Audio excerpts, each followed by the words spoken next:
স্বাস্থ্যকেন্দ্রের একই অবস্থা। ইমার্জেন্সি গেটের সামনে জমে রয়েছে জল। স্বাস্থ্যকেন্দ্র চত্বরে আবর্জনা ও দুর্গন্ধযুক্ত পচা জলে কিলবিল করছে মশার লার্ভা। বাড়ছে ডেঙ্গি আতঙ্ক।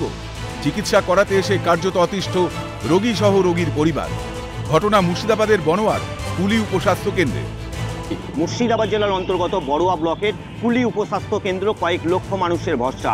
পচা দুর্গন্ধ জলে নোংরা আবর্জনাতে ভর্তি এই উপস্বাস্থ্য কেন্দ্রে নাকি সাধারণ মানুষ আসলেই এখন অসুস্থ হয়ে যাওয়ার একটা অবস্থা। প্রশ্ন উঠছে, চিকিৎসালয় সংলগ্ন এলাকা থেকে আবর্জনা সাফাই করবে কে?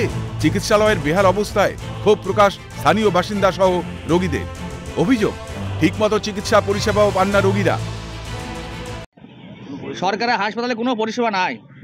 আর এই কল পড়ে আছে, কলে জল ওঠে নাই 3 বছর থেকেই। সে লকডাউন হয়েছে তখন থেকে কল নষ্ট হয়ে পড়ে আছে, সব কল কটাই কোনো রকমভাবে কোনো দেখতে পেয়েছেন তো সমস্ত সব একবারে ঘিনঘিনি আছে।